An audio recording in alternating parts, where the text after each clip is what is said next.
Welcome to Shadowed Tales Archive.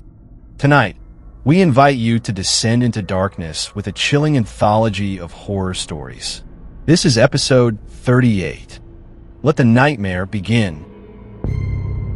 The Scarlet Flock. Another pint should put just the right color on the day. I half whispered to myself as I rationalized ordering another creation of Arthur Guinness's brilliance. As the pub's barman slid my libation past the ashtrays and napkins, a sniveling and seemingly inebriated derelict skulked past my stool and leaned his filthy frame over the bar rail. After a few moments, the man placed his order, and to my amazement, his voice was crisp and precise. I had expected to hear a number of words that ended with the ish sound that drunkards make, but his English was fine. After a few deep draws on his ale, his bloodshot eyes turned to mine. I tried to look away, but it was too late. He knew that I had been looking at him, judging him. "You're not from around these parts, are you?" he demanded, more than merely asking.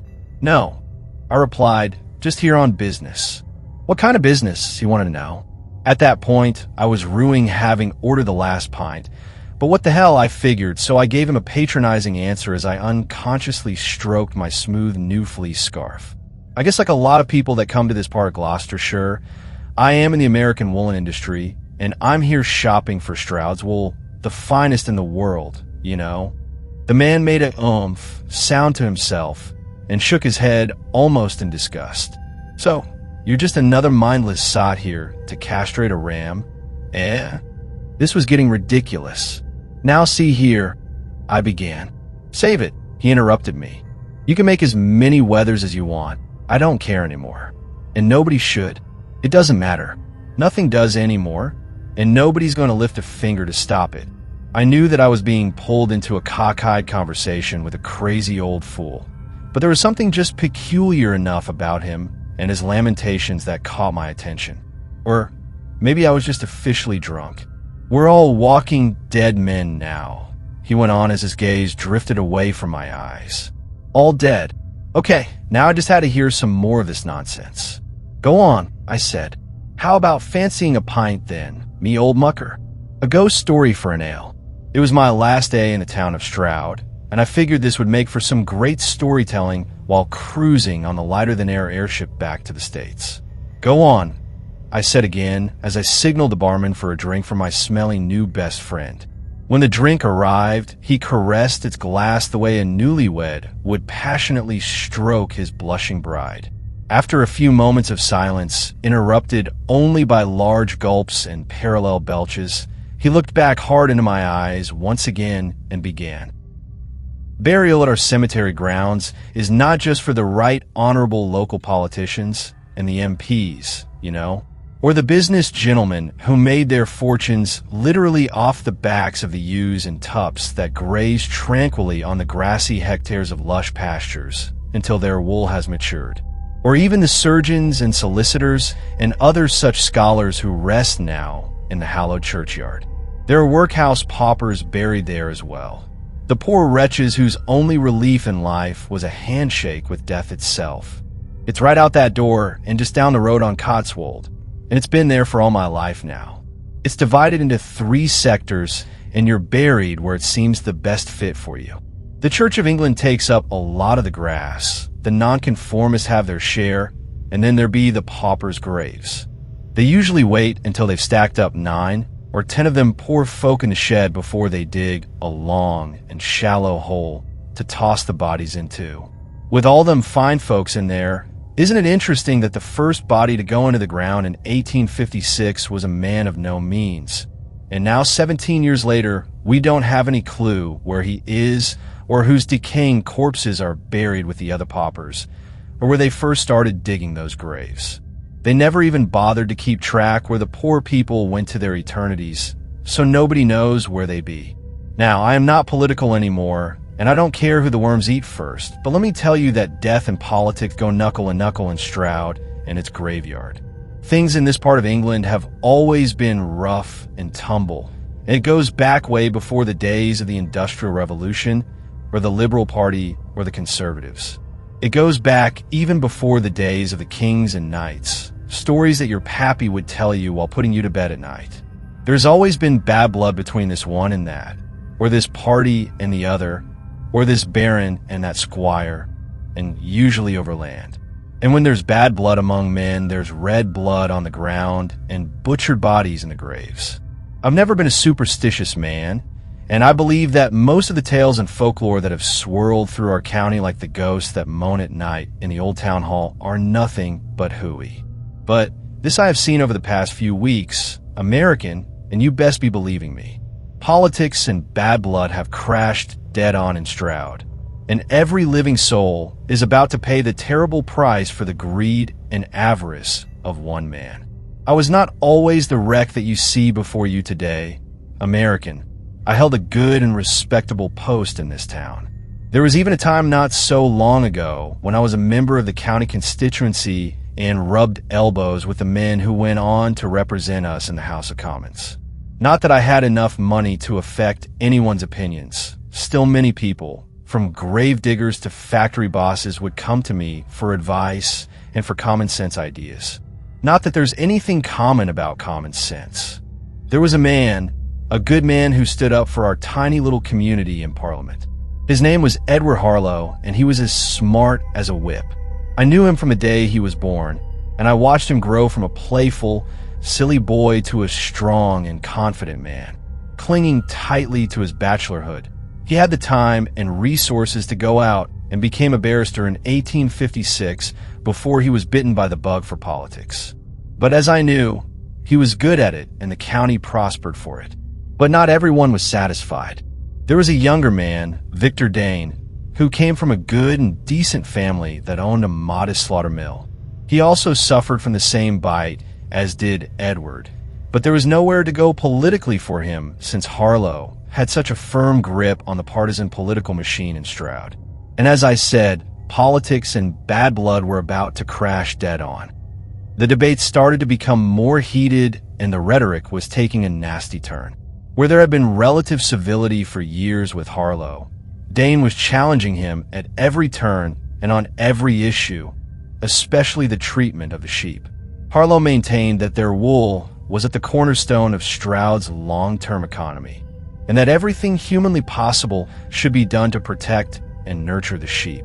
While Dane agreed in principle, he took a more short-term view that some of the animals should be slaughtered and put on the world market as a meat commodity. There could be no reconciliation between the two, and thanks to slipping more than enough cash into the pockets of those with the biggest tongues in Stroud, the community eventually sided with Dane. Harlow quickly became a pariah in the town he loved. Men would spit on him, and the women simply ignored him. Eventually, something had to break, and it was Harlow's heart for his beloved township. The man died with nobody by his side to provide even a few last moments of mortal comfort. It was all a very murky death, though. The coroner issued an extremely vague death report, while the mortician would not tolerate a public service or viewing. While some speculated over scotch that he was murdered, it is true that he did die a somewhat suspicious death. What's more, nobody in authority seemed to care about him or his final arrangements. It was as if he just disappeared from the planet. You have to understand, Dane had been installed immediately into office in a by-election, which happens when someone dies while serving Parliament. With such power, Dane could make certain things just happen, and he lost no time in doing so. I still had contacts with the grave diggers, and they told me a terrifying tale over far too much mead one night, being threatened with losing their jobs if they disobeyed. They said that Dane saw to it that Harlow's corpse was stacked in the pauper shed and was buried along with the unwashed of the county. And like all the other buried poor, nobody can say for sure where he truly lies.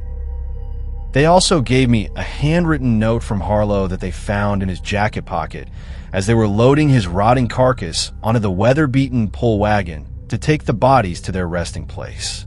The funeral director hadn't even bothered to change the man's clothes or apply any death makeup. To be honest, the grave workers were looking for money, but what they found was much more enlightening. The note said simply that Harlow feared that Dane was having him slowly poisoned. And when he had confronted Dane with his suspicions, Dane only laughed and said, "Why not get all your sheep friends to help you?" Closing his eyes and shaking his head slowly, the man's voice came out more softly than I would have imagined. "And that's the truth, American. I swear to it on my grave." The distressing words from the filthy beggar's mouth had pretty much sobered me up, and I was more than mildly pissed about that. Yet, as I had thought earlier, his peculiar thoughts and words had really caught my attention. And then, as the fog continued to lift from my brain, a cold finger of anxiety found its way to the small of my back.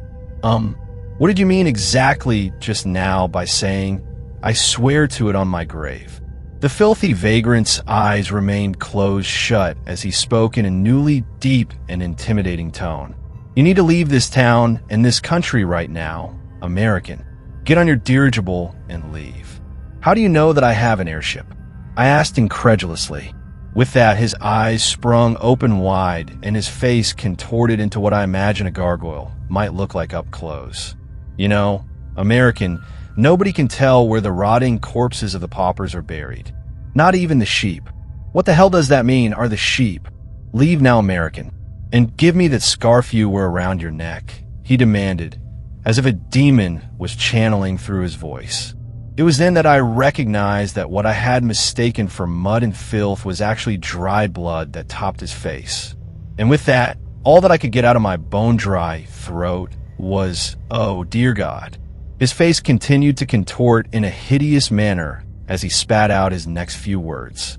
"Do you see that man wearing a dark turtleneck wool pullover at the table below the dartboard?" I nodded the affirmative. "Watch him closely as he goes." And with that, the man in the sweater jumped to his feet, clutching his chest and crossing his violently shaking legs. He began screaming, but quickly ran out of air as his ribcage crushed into his lungs. His bulging legs had burst through his trousers as his neck and face doubled in size. Seconds later, his eyeballs blew out of their sockets and his blood was squirting out of every possible orifice. Everyone in the pub was frozen with horror as the man literally imploded as his wool sweater grew smaller and smaller until the man's torso was the size of a pencil and his insides were all outside. And thus Mr. Dane has performed his final official public act. The merciless monster standing before me hissed through a clenched teeth smile. Somehow, through my nausea, it slowly came to me. "Edward Harlow?" I asked fearfully. "May I please have your scarf now, American?" As I immediately handed him my neckwear, all I could say is, "Why?" "You know why," he responded with a twisted smile. "All right," I heard myself saying, "then how?" At that exact instant, scores of bleeding sheep burst into the tavern, as if they had been trained to watch over particular tables and block the exits. The sheep have been grazing for decades in the fields and hills throughout the county, usually only guarded by dogs. Dogs that have no idea where the cemetery begins or ends, or that the blood from the poor wretches buried in shallow, nameless graves has seeped into the grasses the sheep chewed. I had slipped into a state of near unconsciousness as Harlow, or what was left of him, finished his story. All the sheep needed was a good leader, and my blood was as rich as any. A specially haunted few sheep used cloven hooves to free me from my blackened tomb, and our work began. As the sheep were shorn over the next few days, their blood-tainted wool was at my and my master's command to ship around the world. The mills made quick work of the wool, having made apparel for years for every man and woman in the pub and in this town. They never knew that their sweaters, socks, diapers, ties, dresses, underwear, shirts, and all of it were enriched with the precious blood of the ones they ignored and threw away. And now it is time to raise a little hell for all of them. At that moment, one of the sheep with large cloven hooves, blood-red eyes, and prodigious horns made a low, growling sound, and with that every soul in the pub and in the town was doomed. The screams lasted only seconds as their lungs were crushed, and within moments the pub was festooned with blood, brains, intestines, bones, and who could know what other human effluence. My scarf had shrunk to almost nothing. If it had been around my neck, I'd be dead for sure. But why was I being spared the bloodbath? And then the feasting began as thousands of sheep with pronounced razor-sharp teeth crashed into the pub, and into houses and stores and garages and hospitals and schools and restaurants, enthusiastically chewing their fill of the humanly remains. I turned to Harlow to beg him to stop, but he too had been crushed and was being eaten by the sheep with the large cloven hooves. A revengeful covenant apparently had been consummated, so that answered the why. I was left alive to tell the story of how a good man was broken after he had made a wicked Faustian bargain with the fallen angel. I screamed and kicked away the Plutonian sheep and wrapped what I could of Harlow's gory leftovers into my burlap samples bag. As I signed his name into the cemetery's official registration log after burying his remains in an appropriate sector, I prayed for the souls of those taken, for Harlow, and for the protection of those who remained alive. And then I ran like hell to my airship to dump all of my high-class wool purchases deep into the ocean, a few hundred miles offshore on my way back to America. Hours later, with the accursed wool safely jettisoned, I loosened my life jacket a bit, yawned extensively, and finally convinced my eyelids to close as the trip went on, until a violent lurch of the Zeppelin threw me out of my seat. The cabin doors blew open, and the windows cracked from the vicious force of an explosion. All I could do was sit on the floor, and then on the ceiling, and then on the back of a chair as the blazing dirigible had become a whirling missile racing straight toward the deep black ocean. While I should have been screaming, all I could do with what I thought might be my final mortal breath was to let out a small, pathetic moan.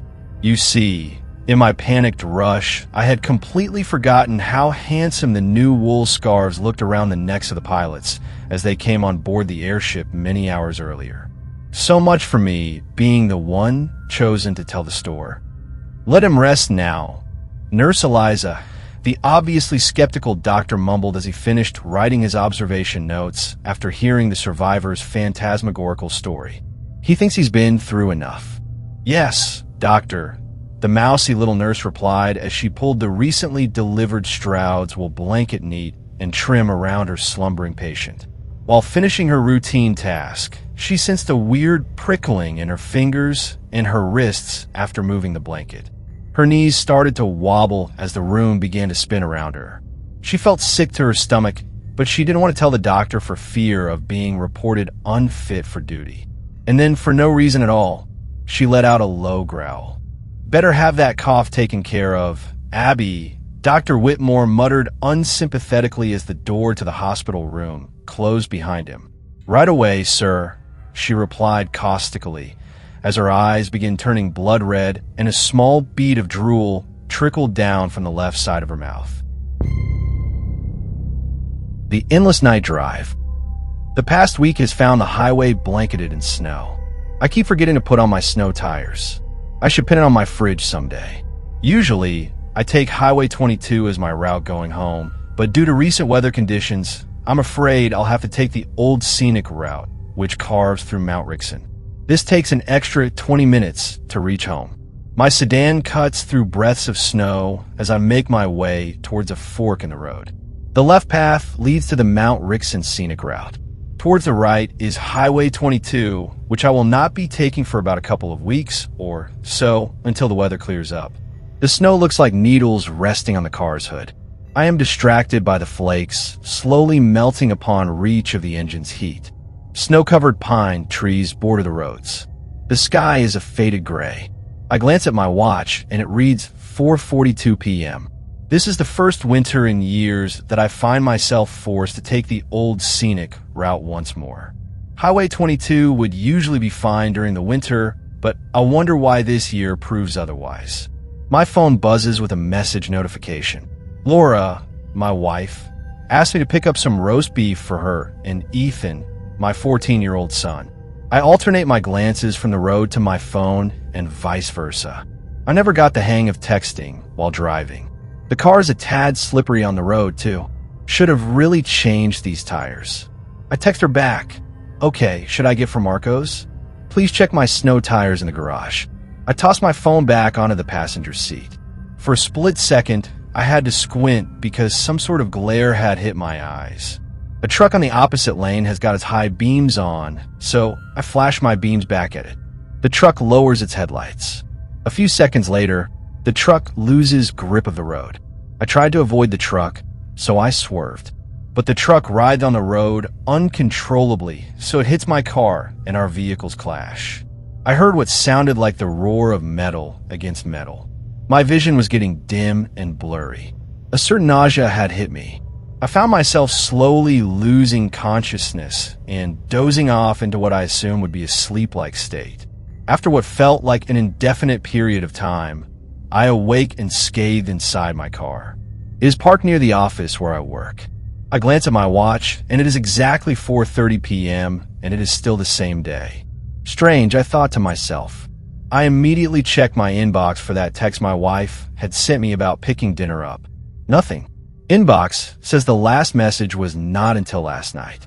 I exited my car and went to check for any damage. None. My car is unscathed, and so am I. I begin to feel a bit unnerved. Had I just fallen asleep inside my car? Had I only dreamed of the accident? I call my wife's cell, hoping to get some peace of mind. I know I'd get it from hearing her voice. "Hey, honey, are you on your way home?" says my wife. "Oh, thank God. The weirdest thing just happened to me." I reply, "What is it?" I think I had a dream that I got into a collision. It was by the Mount Rixon scenic route. I don't know, honey, but I just woke up and everything felt too real. Like I had really been in a crash. "Relax, honey. I'm pretty sure you're okay. You best take care, though. Your snow tires are here at home. You keep forgetting to put them on," she replied quite sullenly. "Yeah, I know. I'm sorry.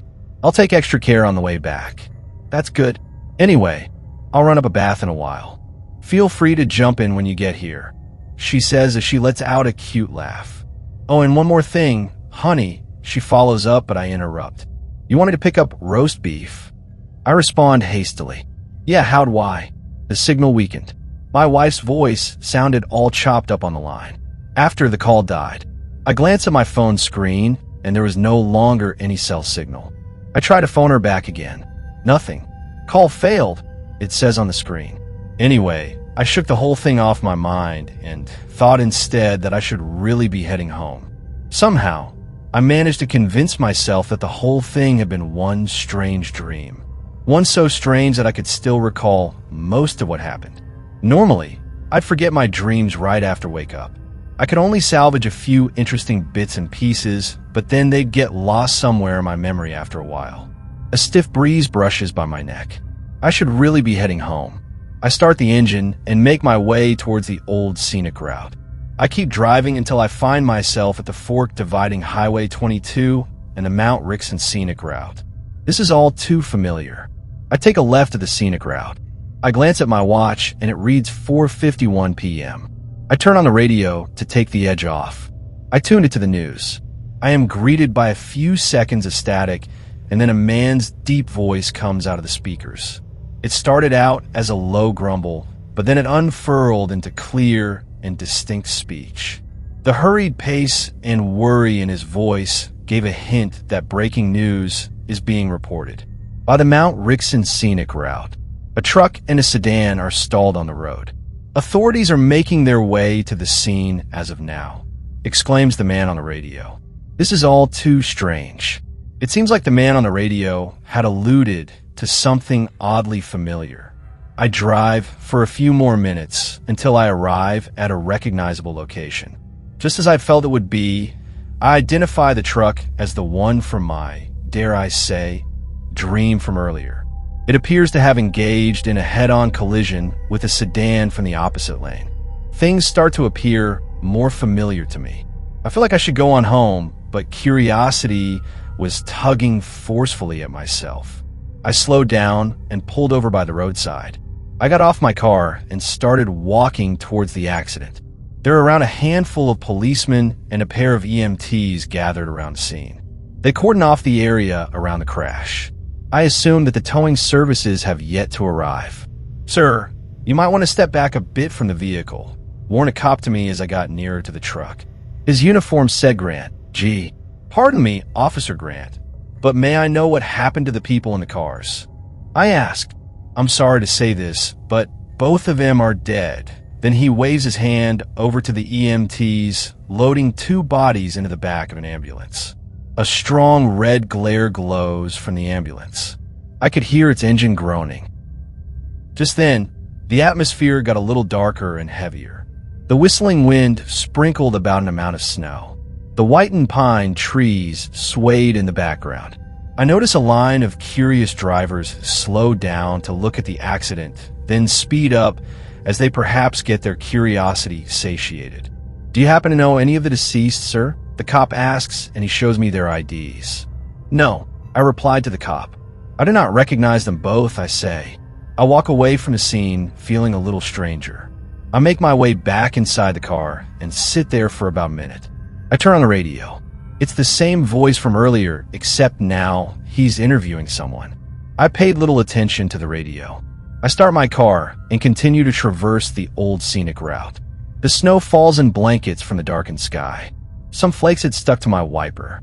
I hit a switch and the car flicks the snow off. I breeze past the trees. They look like crude smudges in my peripheral vision as I keep driving. In the distance, I could see the neon sign of Marco's Diner. It is glowing a bright blue and red. It is written in smooth cursive. The letter R from the sign is flickering on and off. Finally, some calm, I thought to myself. I parked my car around the back of the diner. There were only 3 other cars parked. I make my way up the steps to the front entrance. I open the door and I'm greeted by music from the jukebox. It is about halfway through some slow ballad. Marco's Diner is built like a log cabin.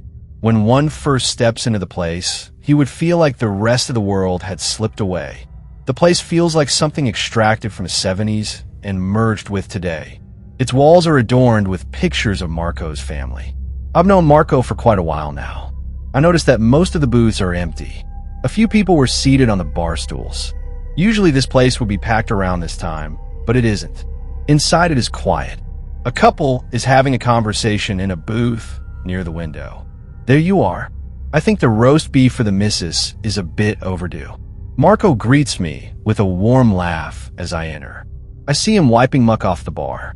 I attempted to reciprocate his demeanor, but I fumbled with my words. I thought, how had he known that I was picking up some roast beef? Maybe Laura had told him that I was coming. Say, you catch news of that collision about half an hour back? I asked Marco. His smile turned into an expression of confusion for about a split second. Wait, there's been another one, he asked agitatedly. What do you mean another one? I asked back, slightly puzzled. There couldn't possibly be another accident. Just yesterday, a truck and a sedan got into a head-on collision about some mile from here. Marco said, confused. What did he mean by just yesterday, I thought. The accident had taken place no longer than an hour ago. And with that thought, I felt the peculiar nausea hit me back. I am struck by this strange feeling once more. Could Marco have been kidding around with what he said? I doubt so. Your wife's been looking everywhere for you since last night. She told me that you were on your way to pick up some dinner for her and Ethan, but you never returned, said Marco. Please tell me you're not pulling some sick joke on me. Marco, this ain't funny, I replied. I noticed a slight harshness in my tone. Now, why would I do that? Here, check my phone. Check the messages your wife left if you won't believe me. Why you seem so spooked anyway? Marco handed me his phone. I checked the messages. I checked my watch for the date. I cannot believe my eyes. My watch and Marco's phone show that an entire day had taken place. I checked my phone and it proves similarly. I do not understand whatever is happening. How could I be missing for that long and not feel the passage of time? Was it not that only a couple of minutes back, I was just driving on the road back home? My first thought was to phone my wife. I checked my phone, but the signal was still dead. I asked Marco for his, but he has no signal as well. I ran outside hoping that I could get better reception, but I came up with nothing. Outside, it is very cold, so I walk back inside the diner. Marco says that I look a little pale, and he asks me if I'm all right. He offers me a glass of water, and I quickly down it. He asked me where I was last night. I reply that I've just been driving for a couple of minutes. I recall that, and only that. I was only driving for a while. In no way could I have driven all night long and not feel time pass by. What sort of unexplainable force was taking place? I could not grasp what was going on. I needed to sit down and smooth things out. I lit myself a cigarette. It was relief with every drag. Anyway, I could fix you up some dinner if you want. You could surely use something to eat, Marco offered. His disposition was way calmer than mine. Marco appeared calm, yet with a tinge of worry. I told him no, thanks, and that I didn't really feel like eating. Say, Marco, do you ever feel a little bit strange in these woods? I asked him, my tone projecting a hint of anxiety. The cold does tend to take a toll on the individual, but then you'll get used to it. These woods do get to become a bit odd if they're all you see daily. I finish another glass of water, and after that, I decide that Marco should learn the whole story. I need to let this out somehow. I told him about the weird sort of dream from earlier about my wife calling, then about the collision, and then about the disappeared night. I could find no explanation for the events. I think you'd like it if I told you that you aren't the only one who experiences these mysteries. Weird and unexplainable things happen in these woods. I don't think I have told you my story about that one time a few years back when I felt that I would die, said Marco. No, I believe you haven't. Go on, I replied, eager to hear what he would say. Anyway, I was working late at the diner because our cook back then couldn't come to work that day. It was around 2 a.m. and I had closed the diner already. As I was going through the inventory, I found myself drifting off to sleep. Then I had a dream. In that dream, I saw myself in the third person. My face carried a blank expression and my movement was quite slower than usual. I had walked out of the restaurant and onto the road. It was also snowing in my dream, quite as strongly as tonight. I observed myself walking down the road, and a couple of steps further, I saw myself preparing to lie down on the road. I had tilted my head to face the road. From outside my body, I could hear a car coming on from afar. The light was getting brighter by the second. I was coated in a feeling of dread, for I could not move my body, but only observe it from without. The fear was welling up inside me, and I felt that I would die as the car had come inches from my body. And then I woke up. It felt like there was no disconnect from dreaming to waking up. The experience felt very unified. I awoke feeling just as afraid as I'd felt in the dream. I checked the clock, and it was around 4 in the morning at the time. Here's where things got really strange. From behind the bar, I heard a car's incessant honking coupled with brakes screeching. Just then, I started to put 2 and 2 together. I ran outside, and what I saw still haunts me to this day. A car had run over a man lying down on the road, just as it appeared in my dream, except I wasn't the one on the ground. Worse than having a bad dream is witnessing it come to life. I still get flashbacks of what happened, but they don't hit as hard as they used to. Marco's story ended at that. I took some form of solace in knowing that I am not alone, that others could come face to face with the unexplainable just as I had. I finished my last cigarette, thanked Marco, and walked back to my car. As I exited the diner, I felt the cold shifting to an unfamiliar sort. I started the car and slowly made my way out the lot. Marco stood by the doorway and he waved me goodbye. I returned the gesture. Snow still falls heavily. The trees dance their uncanny dance. The wind howls an unsettling howl. The moon provides little guidance. There is a certain stillness. Tonight feels separate from the rest of the nights. Sitting in the car, I ponder upon the things that took place. What could I have been doing on the night that I do not remember ever experiencing? Had I been momentarily detached from the world? Had I been put into trance by some sort of unexplainable force? How real was my dream? Marco's dream? Are they but dreams at the most, or are they brief encounters with a different reality? These questions weighed down on my mind, and I fear I could find no answer. It's been a long drive home, perhaps the longest I've had.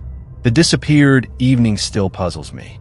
I'd like to believe that I was, in some way, a participant in yesterday's tragedy, and that I somehow encountered a world that is eerily similar to the one I'm in. My lucid recollection would attest to that, but I do not know. I might not ever know. There's a certain strangeness in these woods, and tonight has been the longest night of my life. I am weary, but I have yet a long way to go if I wish to make it back home. The hollow whistle. When people whistle, it kind of irritates me. Not like Axl Rose from Patience whistles, but just does so to pass the time. When people whistle or hum to themselves, it's always just kind of grated on me, but only when it's been tuneless. When there's a tune to it, a melody, it doesn't get on my nerves, it just makes me unsettled. A few years ago, I was living with my previous girlfriend, Maya Bennett, in a pretty small town. I've always been a skeptic by nature, and the voice of reason in most situations she and her friends would find themselves in. I say this because while I didn't share their open-mindedness with things, such as the paranormal, I did share their enthusiasm for having fun and being creeped out by things. Not all skeptics are sticks in the mud. Just because I don't believe in the bogeyman doesn't mean I don't love horror just as much as the next person. I won't mention any names for the sake of their privacy. No need to think all of us were crazy. Usually this would result in them wanting to hold Halloween parties, see scary movies together, things like that. Pretty normal things, if you ask me. I was the oldest one in the group, but we were all really just barely out of high school and still kids in our own way. I had a full-time job, and usually the planning and ideas were going on while I was working, but I always looked forward to whatever ideas they had come up with. The group didn't know how to have a good time. One night, I came home from closing up the store I was working in, about 11 p.m., to find that Maya had her group over, and they all really excited about what they were about to do. They were so giddy with their plans that there was an electricity in the air. Being in the atmosphere made you pumped just to be around. "What are you guys up to?" I asked, knowing my half-smirk betrayed my sleepy eyes. There wasn't any excuse of being tired to make them change the plans their minds were already set on. About half an hour later, we're at a nearby park on the outskirts of the city, not unlike any other park in any other city. It's a wholly unremarkable one. There is some playground equipment, a small baseball area for Little League, the usual fare. The parking area is near the front of the park, and the park itself is lined with trees and some forest area. We took 2 cars. There's the car I'm driving with a couple of passengers, and the other car has the last of our group. In total, there are around maybe 9 of us. I was briefed before leaving and on the drive there. It's all the cliche you've heard 100 times before about any haunted place in the South. Satanic rituals were performed there. There were slaves who were beaten and mistreated there. The family vanished one day, etc. I appreciate all the backstory and take it all in, listening as my friends bicker and talk about what is or isn't true based on a version they heard. It's all amusing and fun for me until we arrive. So, let me get this straight. It's almost midnight. We're walking out into the woods to where some abandoned mansion may or may not exist, and it's private property. Ghost stories and monsters are one thing, but trespassing? Even the most hardcore skeptic can't debunk the law. I stood my ground hard. No amount of peer pressure or heckling was going to budge me. It was easy for me to face the spooks and shrieks of the imagination, but dealing with the police is definitely not something I was going into the night ready to handle. I was more than happy to wait and let them get their kicks, except Maya was persistent in going herself. She also had a certain knack for getting under my skin and knowing just what to say to rub me the wrong way, and sometimes in a go-to-me into things. The forest around the park was quite the deception, I had to admit. After walking into those deep, dark, midnight woods, we hit an opening in no time at all. It was less than a mile, maybe less than half a mile. The density of the trees was a brilliant illusion on behalf of those in charge of the park. Upon stepping out from the last of the trees, a rusted barbed wire fence greeted us, defending an open field of waist-high grass, turned golden by the crispness of mid-October. The fence was in absolute decay and hung loosely, much more than was necessary to pull it open for us to squeeze through one after another. After being away from the lights of the town and park and out of the canopy of the thick trees, it was easy to appreciate what an open, a clear night it was. The moon hung high in a cloudless sky, and even in the middle of the night, it still managed to cast enough light to see fine. Without the flashlights we refused to use for fear of bringing attention to the potential groundskeeper. There was no gloom or air of evil surrounding anything in the night. The small house, mansion as they called it, was in the distance. As we covered the 1.5-mile walk, we quietly joked and talked and giggled. The cloth of tension I'd felt about trespassing was seemingly pulled from me, snagged perhaps on the barbs of the fence, and left behind. It was going to be a great night and one to remember. I could feel it. The small house, once we had arrived, wasn't quite as small as it had seemed. It loomed high as 3 stories, with a wide, wooden double door to greet us. Pulled shut. I frowned at this, thinking our field trip was over. Without a word, Ryan walked forward casually even and tried the door. It pushed open effortlessly, and he turned to the rest of us, smiling and shrugging. If that didn't work, I was going to look under the rug. The small group stepped inside ahead of me, and we soon found ourselves in the foyer. Immediately, some were gasping, pointing at the walls. Eyes widened with surprise and shock, while others merely smirked or held in their chuckles. I let my eyes adjust and pulled the door shut behind me, and then saw what they had seen. Inverted pentagrams were spray painted on the walls, along with messages like "Turn back," "House of Satan," and as I turned to see the door I had shut behind me, "No hope." We weren't the first ones here. Teenagers with too much time on their hands had tried to feng shui a little more scare factor into the home. We gathered into a small circle near the stairs, most of us still giggling and joking about how stupid the graffiti was, a couple of us not looking amused at all and quite ready to leave. It was decided that we would explore the mansion in 3 groups of 3 after looking at the stairs. They were falling apart, much like the rest of the mansion, and we decided it would be best to not put too much weight on any one area at once. The first group went up, leaving 6 of us waiting in the foyer. The stairs went up to a solitary hallway, and we watched their ascent in silent awe until they were out of sight. We then looked around the main room, which admittedly was pretty boring. Aside from the spray-painted warnings, nothing was out of place or eerie at all. The place was clearly run down, and I was beginning to suspect it was kept apart from the public so that someone wouldn't get hurt. Before we knew it, the first 3 had come back downstairs. What was up there? We all seemed to ask at once.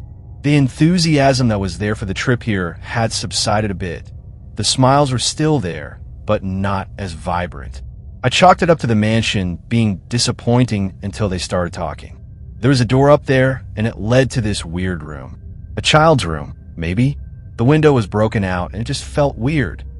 Why do you think it was a child's room? I asked. They glanced at one another before finally answering. There was a bed in there, and I don't know how else to describe it. It wasn't big enough for a normal person. You could have cut the tension with a knife. Their smiles were sheepish, but what they said didn't make any sense. Not normal person sized? What does that even mean? The second group made their way up the stairs, more carefully and slowly than first, as I lingered with Maya and the others at the bottom.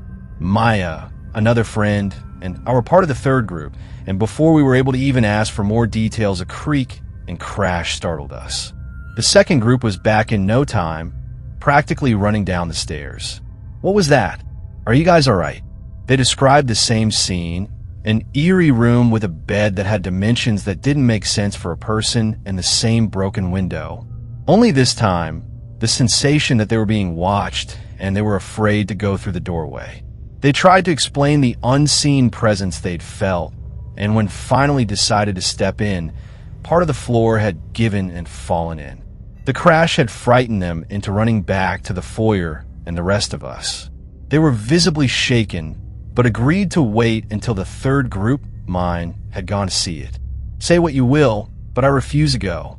No unseen watcher affected my decision, nor did any spooky broken window. Go upstairs when part of the floor just collapsed. You're crazy. The 2 others of my group decided to go on without me, mocking my so-called cowardice pretty openly. I hung at the bottom, hoping the floor would hold, but also a bit miffed about the heckling, and before I was able to consider it too long, they were back. even faster than the second group. None of us could ask before they told us, matter-of-factly. There was a door up there, but it was pulled closed and locked. Are you guys messing with us? Having not gone up there myself, I couldn't say one or the other was right, but that was pretty weird. Rather than linger on the question, we decided to worry about it later and move on. Nothing about the mansion stood out after that. There was a thick atmosphere that seemed to follow us, but I considered it little more than just the mood we'd created. A spooky aura to follow us and keep us creeped out, just like we'd wished, but not quite what we'd wanted.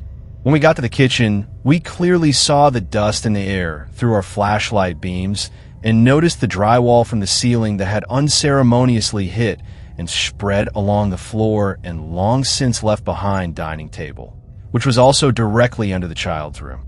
We nervously looked at one another and didn't make any verbal acknowledgement that the question of whether or not the door had been opened in the first place was answered. I turned to look at Maya, and without needing to speak, saw that she had also been truthful about the door being locked. Locked? That was a stretch for me. Stuck, sure. Both groups had seen the window broken. It was a still night earlier, but who's to say a gust didn't just blow it closed? Maybe when the second group pulled it shut after the floor gave way? There are explanations for these things. Doors don't just shut and lock themselves. It was strange, but I wasn't ready to accept it was anything supernatural or dwell on the matter when the floors were clearly crumbling. We pointed the flashlights across the kitchen and saw that there were doors leading out, albeit unusual ones. The kind of shuttered doors that are on apartment closets were drawn open, showing us the backyard. We stepped back out into the night air and gathered into a circle again to decide what next to do. The air by this time was growing chilly, and we were beginning to notice just how strange the air inside was. Breathing inside meant dealing with the stagnant and moldy smell. The air was stifled and not unlike a building that had been sealed shut tightly. But if the doors in the kitchen were open the whole time, as were all the doors we encountered, give or take a few shutting child's room doors, then why was the air so stagnant? Check it out, there's a cellar. Marcus's voice broke my train of thought, and we wandered over. Before anyone could so much as question whether or not we should go, he had begun his descent.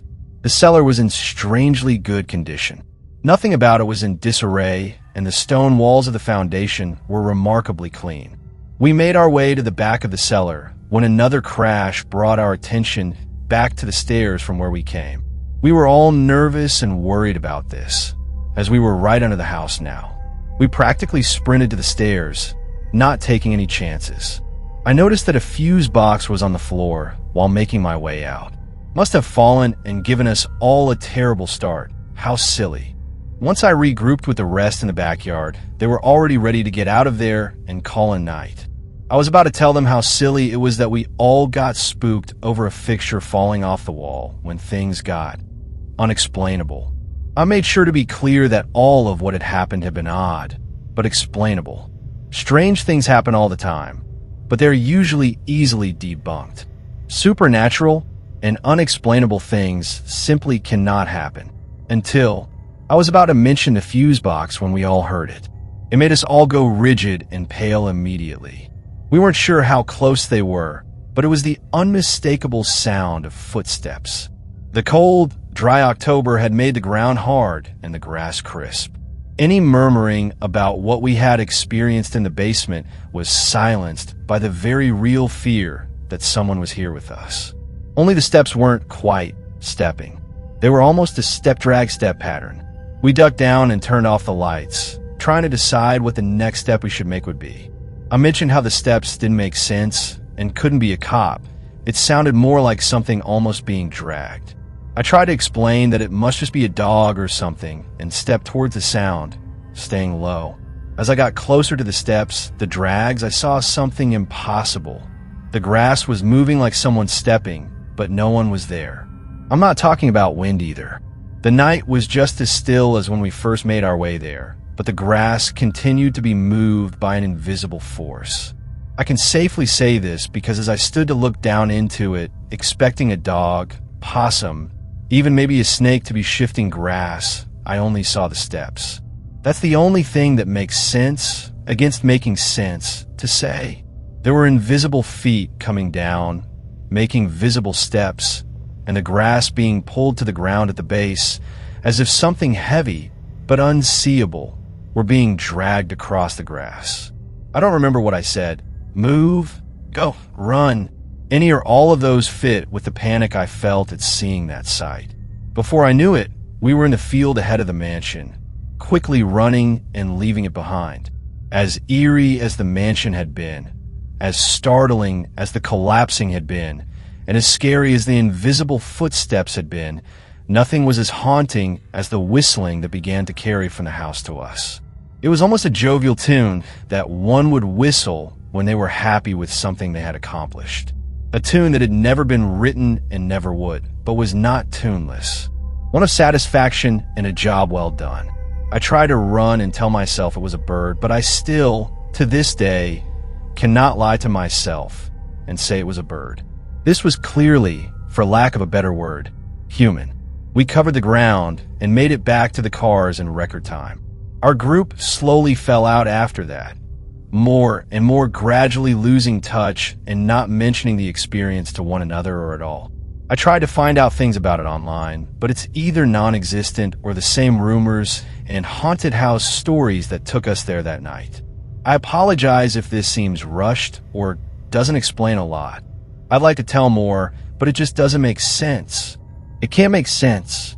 Whistling still makes me uneasy and takes me a place I don't understand and puts me on edge. Why the whistling? Why not the footsteps that don't make sense? What is he? How do I know it was a he? So happy about? There wasn't anything innocent in it, that much I know. What was the job well done, I felt? Running us away? Protecting the house? Reaching us at all? And as much as I like to erase it and not go back again, sometimes I still feel the urge to go see it again. To go see if I imagined it all. To go find a way to explain it all away. But more than that, I feel the pull to go back there. Devoured. Nobody knew when or how they came to inhabit this world.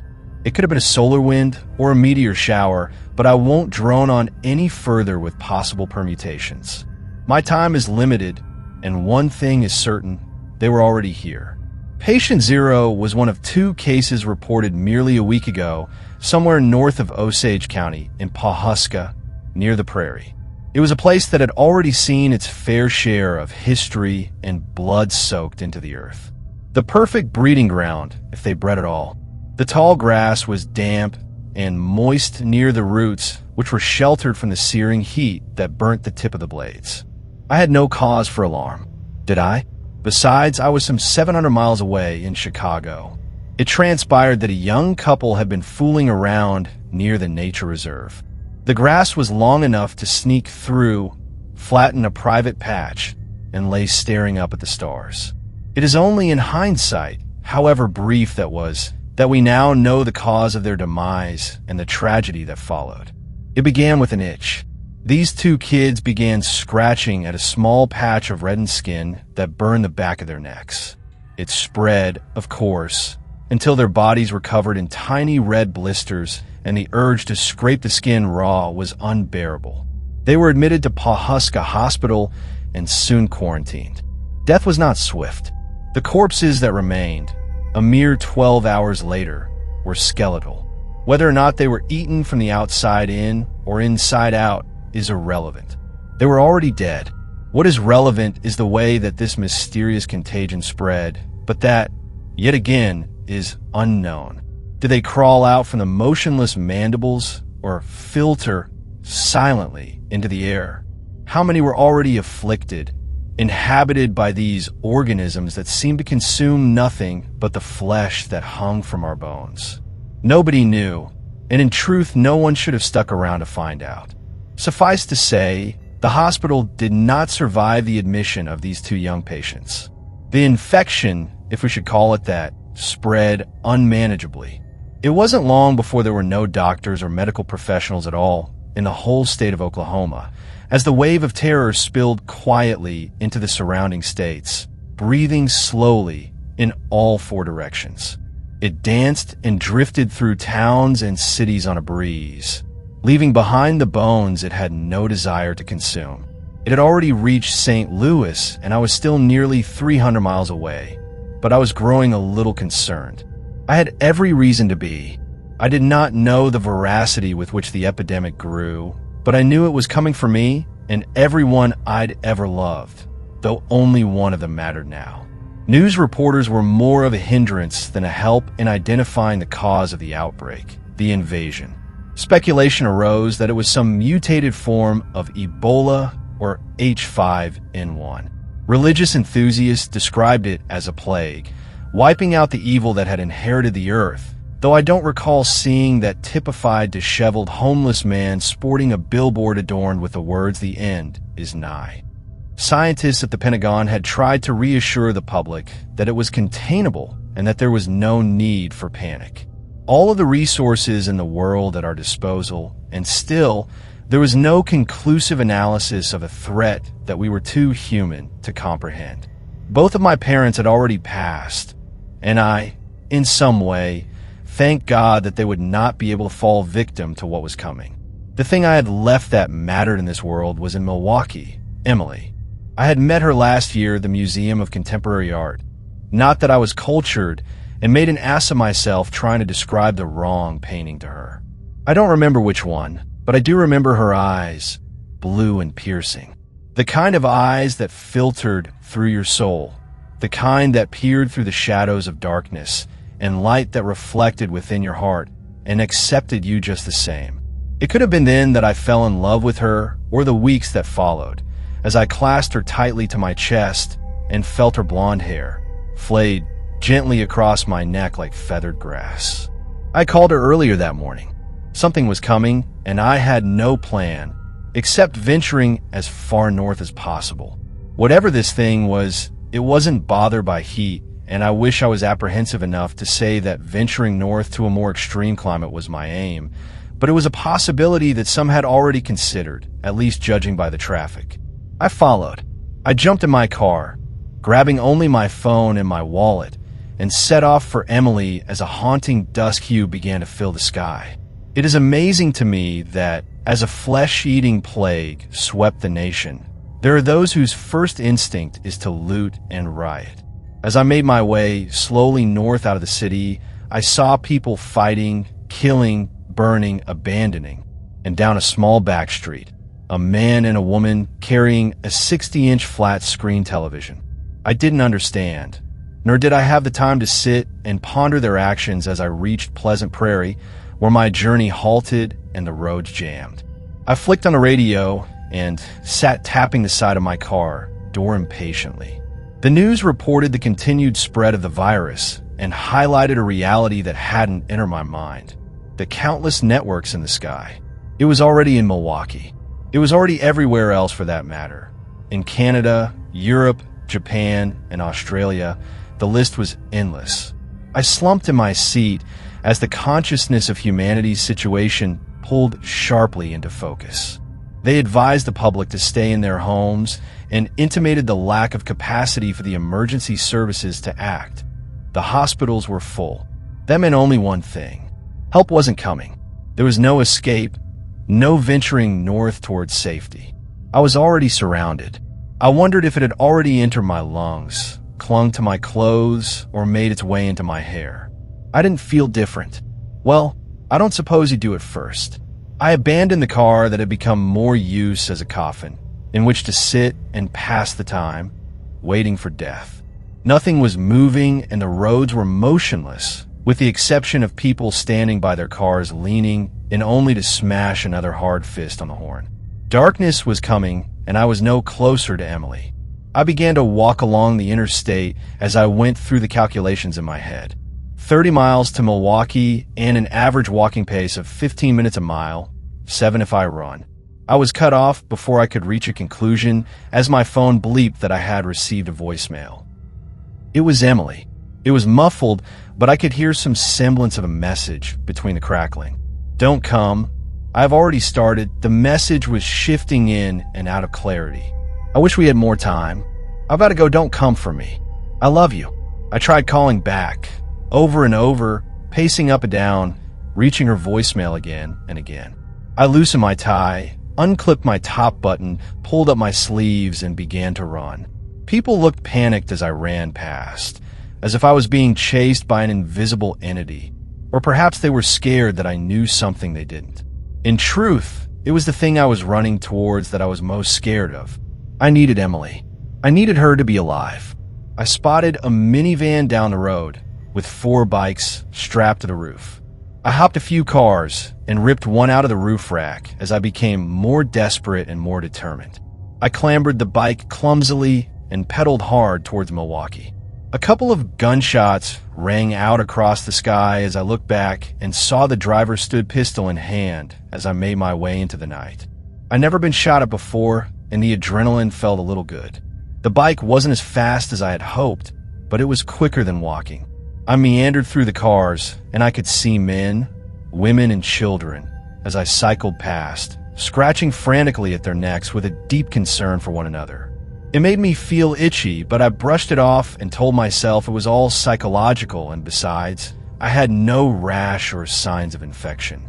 It had taken almost 3 hours, but I had reached the University of Wisconsin, where Emily was studying. I jumped from the bike that continued its momentum after I had alighted and slammed firmly into the steps of her dormitory. I ran up. There were bones everywhere. Full-bodied skeletons stripped of all muscle and sinew.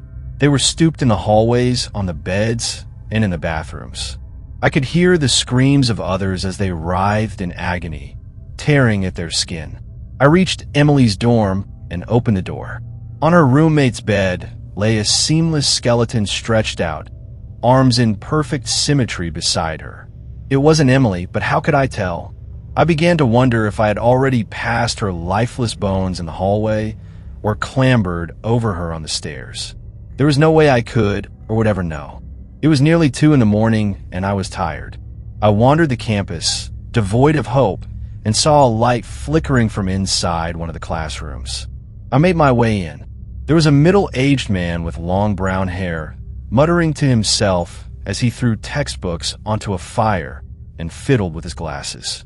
I startled him as I entered. He fidgeted with his glasses once more and brushed his hands on his corduroy trousers as he reached out to welcome me. "It's not of this world," he confirmed as he invited me to sit beside the fire. "What's not?" I asked as I hunched down with a cup of coffee that he had passed me. "It's not a virus. They are living things." He continued muttering and passed me some photographs of scientists and some images from a microscope. I put my coffee down beside my feet and began thumbing through the pictures politely. I didn't know how he had managed to come by such documents, and I didn't ask. There was something else. There was an image of an infected arm with a microscopic insert showing tiny gray creatures. No eyes, just teeth. They were the size of a flea or a tick, with its skin dull and fish-like. There was a chart beside the image, highlighting the creature's bodily composition, with the words unknown paired with each subject heading. "Do you work here?" I probed hopefully, my only concern being Emily. "I'm afraid not," he sighed. "You can spend the night here if you wish." He continued gathering textbooks. "Daniel," I affirmed as I reached again towards him. "Marcus," he replied with a limp wrist handshake and carried on with his unusual bustling. He wasn't very forthcoming with his answers and wouldn't know who Emily was. I doubt he knew who he was. He wanted silence, and I let him have it. I couldn't tell if it was his eccentricities, trauma, or some other psychological affliction that dominated his personality. There was no way to determine if he was a conspiracy theorist or some scientist journeying north, but like I said, I was tired and I didn't mind the company. Perhaps he had a plan. No, it seemed his only plan was keeping the fire burning. At least it was warm. He seemed harmless enough, and I was safe enough for now. I grabbed one of the blankets hanging over the desk and sat leaning against the wall as I watched this strange man gathering those damn textbooks, twitching and wittering to himself. I kept thinking about Emily. I still didn't know if she was alive or dead. I checked my phone, no messages. I tried calling again and reached her voicemail. The last thing I saw was Marcus's unnerving shadow as he busied himself in the classroom, behind the flickering flames, as I fell into a deep and troubled sleep. I was jolted awake in the early hours to the smell of burning flesh and muffled screams. I stared across at Marcus, who had his belt gripped firmly between his teeth and his trouser leg rolled up. He had a piece of glowing metal in his hand as he attempted to seal a large gaping wound in his leg. He was infected, contaminated by the strange extraterrestrial life he had shown me in his pictures. Who was he? This'll get rid of the bastards. He beamed like a madman through his teeth as he glanced towards me. The introvert man I had met a few hours earlier now seemed to have finally snapped, causing the white in his eyes to widen. "What are you doing?" I shouted as I leapt to my feet. "They won't survive the fire. Let them burn," he said, removing the belt from his mouth. It didn't work. I watched perturbed as the heat encouraged the multiplication of the invisible creatures inhabiting his body. The gaping wound stretched upwards towards his thigh and past his waist. His eyes glanced down in horror at his dissolving body as it overcame his torso. He clawed frantically at his skin as he tried to prevent the spread as it fizzed through his lungs until one remaining crackle of air left his lips. I watched as his skull began to protrude while the skin surrounding his face began to liquefy. There was nothing left of him. It took merely minutes, he was gone. Now, whatever this was, it was in this room with me. I turned to run and caught my reflection in the window on the door. It was too late. I stared at the tiny red blisters that began at my neck and arched towards my jaw. I rubbed my fingers along my neck and lifted the fringe of my black hair, probing and examining. I didn't feel it and had no idea how long I'd been infected with this unfamiliar endemic. I studied myself carefully, removed my shirt, and checked the rest of my body. It was all over my shoulders and my back. I slumped to the floor, once more against the wall. The fire was still burning, it was still dark. It must have been maybe 3 or 4 in the morning. It wasn't a laughing matter, but I would be lying if I didn't chuckle to myself as I thought back to Chicago and pictured 2 corpses side by side in front of a television, getting only static. I like to meet the guy whose one final wish on this earth was to go out watching a 60-inch TV. I coughed as I spluttered blood into the shirt in my hands. I doubt it would be long now. I reached inside my wallet for a picture of Emily and sat gazing into those piercing blue eyes. If her message was anything to go by, I guess she was already gone. Perhaps her bones lay in the courtyard gathering dust. I'll never know. I could see my reflection in her picture as I sat and watched as the bones in my face began to appear through my flesh. I guess in the end, her piercing blue eyes really did see into my soul. In some morose way, it was comforting and I felt something in my heart at least, even though what was left of my humanity was being eaten alive. It wasn't how I had pictured it, the end. A classroom, a madman's bones lying in the corner, a fire popping in the dark, and a photograph. Nobody knew where they had come from.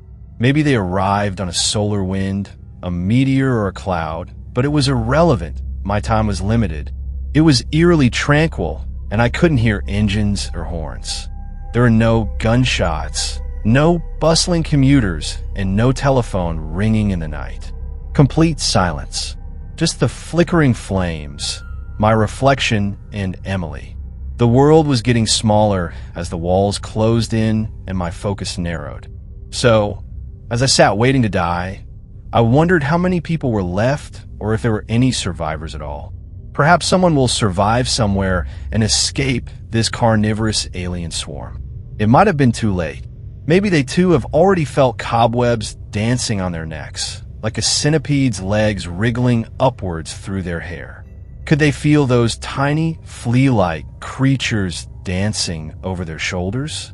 I wondered if anyone else was sat scratching and pulling at their skin as it overtook their brow, their cheeks, or their face.